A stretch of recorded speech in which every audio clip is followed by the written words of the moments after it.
नमस्कार बंधुगण आम चैनल रे आपण मानकु स्वागत करुछि। चाकरी एवं व्यवसाय रे मिलिबो सफलता करंतु यही काम। वीडियोटी आरंभ करिवा पूर्व आपण मानकु मोर अनुरोध वीडियो को गोटे लाइक एवं आम चैनल को सब्सक्राइब करंतु। चलंतु जानिबा। आचार्य चाणक्य अर्थशास्त्र रो बहुत बड़ विद्वान थिले। तांकर नीति मार्ग रे चाली चंद्रगुप्त सम्राट होइथिले। से अर्थशास्त्र को दृढ़ करुथिबा व्यवसाय उपरे मध्य गभीर भाव में अध्ययन करिथिले। एगुडी को उन्नत करिवा पई चाणक्य नीति रे अनेक नीति को अंतर्भुक्त मध्य करिथिले। आसंतु जानिबा जने सफल व्यवसायी पई से कोन कहिसंती। अरे कहना क्या चाहते हो? सम्माने शोभते प्रीति राज्ञी सेवाच शोभते। वाणिज्यंग व्यवहारेषु स्त्री दिव्या शोभते गृहे। यही श्लोक माध्यम रे चाणक्य कहिसंती जे बंधुता समानता भावरे करा दिबा उचित। चाणक्य नीति अनुसायी व्यवसाय रे सेही लोक माने सफलता हासिल करिथांती जेउ माने कुशल व्यवहार लोक हेबा सहित भल वक्ता मध्य होइथिबे। अर्थात जे बाग चातुर्य रे विज्ञ होइथिबे। व्यवसाय रे एही दुईटी गुणर भरपूर व्यवहार होइथाय बोली चाणक्य कहिसंती। व्यवहार एवं बाग चातुर्य ही व्यवसाय रे सफलतार माध्यम होइथाय।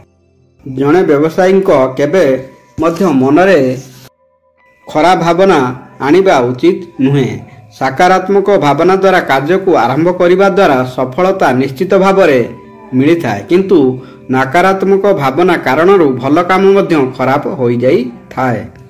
जणे व्यवसायी को सर्वदा समस्त प्रकार विपद उठाइबा पई प्रस्तुत रहिबा उचित। एथिसह कौनसी काम आरंभ करिबा पूर्वरु सेही काम संपर्कित समस्त सूचना तांको निकटरे रहिबा उचित। यह व्यतीत व्यवसायी को भल रणनीति सह नूतन परिवर्तन द्वारा परिचित रहिबार मध्य आवश्यकता रहिछि। व्यक्ति मध्य समस्त को साथी रे नहीं चलिबार गुण रहिबा द्वारा से खूब शीघ्र सफलता हासिल करिथांती। व्यवसाय रे एकुटिया कार्य करिबा द्वारा शीघ्र सफलता मिले नाही। एथिपई जे व्यवसायी निकट रे सहयोगी मानकर गोष्ठी रही थाए से द्रुत गति रे सफलता आड़कू गति करिथांती। लोकमाने व्यवहार रे कुशल हेबा सह कठिन परिश्रम करिथांती। सेथिपई जणे कुशल व्यवसायी को सदा सर्वदा निज संपर्क को नहीं सतर्क रहिबार आवश्यकता रहिछि। यही गुण बिना सफल हेबा असंभव अटे। चाणक्य तांको नीतिशास्त्र रे कहिसंती जे जणे व्यवसायी को दुनियार जेकोनसी अंश रे व्यवसाय करिवा पई सदा सर्वदा प्रस्तुत रहिबा उचित।